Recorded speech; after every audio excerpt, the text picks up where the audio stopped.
திருப்பத்தூரில் நடுரோட்டில் துப்பாக்கி முனையில் 2 பேரை காவல்துறையினர் கைது செய்தது மக்களிடையே பரபரப்பை ஏற்படுத்தியது. கிருஷ்ணகிரி மாவட்டத்தைச் சேர்ந்த சின்னம்மா, அவரது மகன் சின்னா ஆகியோர் திருப்பத்தூர் வழியாக வந்தபோது பின்தொடர்ந்து வந்த ஆந்திர காவல்துறையினர் அவர்களை மடக்கி பிடித்து கைது செய்தனர்.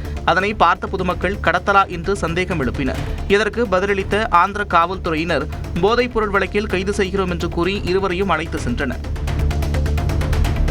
திமுக ஆட்சியில் தங்கள் தொகுதி அடைந்திருக்கும் வளர்ச்சி பற்றி நேர்காணலுக்கு வரும் திமுகவினர் மட்டுமல்லாது தமிழ்நாட்டு மக்களும் தங்கள் கருத்தை முன்வைக்க வேண்டும் என முதலமைச்சர் மு.க.ஸ்டாலின் கேட்டுக் கொண்டுள்ளார். இது தொடர்பாக தனது எக்ஸ் பக்கத்தில் பதிவிட்ட அவர், ஒவ்வொரு நாளும் 9 மணி நேரத்திற்கும் மேலாக நேர்காணல் நடத்தி ஆயிரக்கணக்கான தொண்டர்களை சந்திப்பது தனக்கு உற்சாகத்தை ஏற்படுத்தியுள்ளதாகவும், தமிழ்நாடு அரசின் சாதனை திட்டங்களுக்கு இருக்கும் வரவேற்பு பற்றி ஒவ்வொருவரும் மிகுந்த நம்பிக்கையுடன் விவரிப்பதாகவும் கூறியிருக்கிறார்.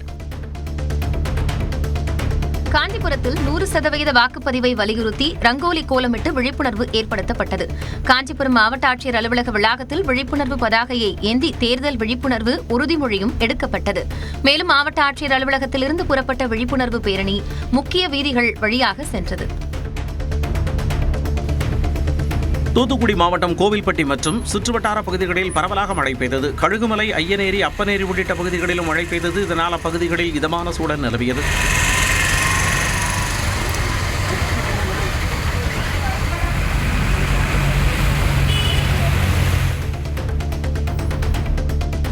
புதுக்கோட்டை மாவட்டம் பொன்னமராவதி மற்றும் சுற்றுவட்டார பகுதிகளில் மழை பெய்தது. காரையூர், அரசமலை, நெருஞ்சிக்குடி, கொன்னையம்பட்டி, ஆலம்பட்டி உள்ளிட்ட பகுதிகளில் காலை நேரத்தில் மழை பெய்தது. இதனால் வெப்பம் தணிந்து குளுமையான சூழல் நிலவியது.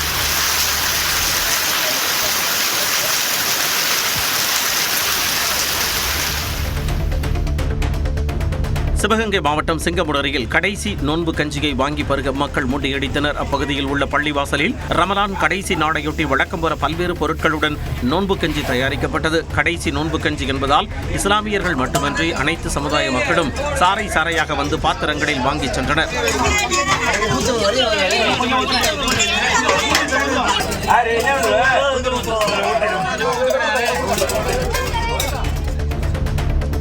சென்னை கிண்டியில் உள்ள சிறுவர் பூங்கா பறவை காய்ச்சல் எதிரொலியாக தற்காலிகமாக மூடப்பட்டுள்ளது. பூங்காவில் உள்ள சில பறவைகளுக்கு பறவை காய்ச்சல் இருப்பது உறுதி செய்யப்பட்டதால் முன்னெச்சரிக்கையாக பூங்கா மூடப்பட்டுள்ளது. மறு அறிவிப்பு வரும் வரை பூங்கா செயல்படாது என்றும் தெரிவிக்கப்பட்டுள்ளது. விருதுநகரில் வீட்டின் வெளியே நின்று கொண்டிருந்த இருசக்கர வாகனம் திடீரென தீப்பற்றி எரிந்ததால் பரபரப்பு ஏற்பட்டது. அதைக் கண்ட அருகில் இருந்தவர்கள் உடனடியாக தண்ணீர் ஊற்றி தீயை அணைத்தனர். இதனால் பெரும் அசம்பாவிதம் தவிர்க்கப்பட்டது.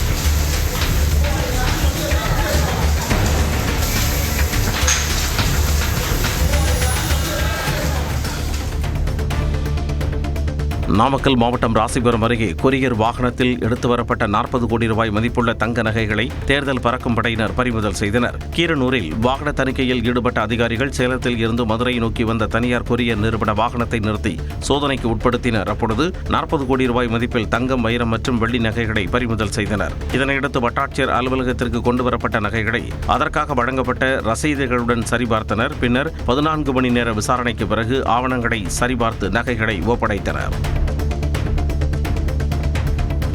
சென்னை குறுக்குப்பேட்டையில் போதை மாத்திரையை நீரில் கரைத்து ஊசி மூலம் உடலில் செலுத்திக் கொண்ட கல்லூரி மாணவர் மருத்துவமனையில் அனுமதிக்கப்பட்டார். கல்லூரி 1ஆம் ஆண்டு மாணவரான இவர் தடை செய்யப்பட்ட போதை மாத்திரையை திருவல்லிக்கேணி பகுதியில் வாங்கியதாக கூறப்படுகிறது. ஊசி மூலம் செலுத்திய பிறகு உடல் நலம் கடுமையாக பாதிக்கப்பட்ட நிலையில் மருத்துவமனையில் அனுமதிக்கப்பட்டார். உதகை மலை ரயில் தண்டவாளத்தில் உலா வந்த கரடி மனிதர்களின் சத்தம் கேட்டவுடன் மின்னல் வேகத்தில் ஓடி மறைந்தது. உதகை அருகே லவ்டேல் பகுதியில் ரயில் தண்டவாளத்தில் கரடி ஒன்று சுற்றித் திரிந்தது. நீண்ட நேரம் தண்டவாளத்தில் அமர்ந்திருந்த கரடி மனித சத்தத்தை கேட்டவுடன் வனப்பகுதிக்குள் ஓடியது.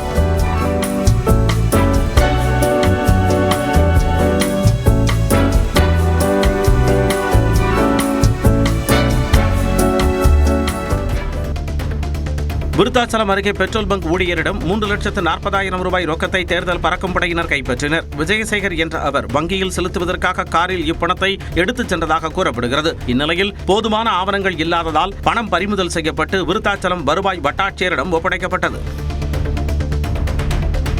தஞ்சாவூர் மாவட்டம் பாபநாசத்தில் பழுதாகி சாலை நடுவே நின்ற தேர்தல் பறக்கும் படை வாகனத்திற்கு பொதுமக்கள் உதவினர். அதிகாரிகள் வாகன சோதனையில் ஈடுபட்ட நிலையில் பாபநாசம் தாலுகா அலுவலகம் அருகில் வாகனம் இயங்காமல் சாலை நடுவே நின்றது. அதனை கண்ட பொதுமக்கள் காரை தள்ளிச் சென்று ஓரமாக நிறுத்த உதவினர்.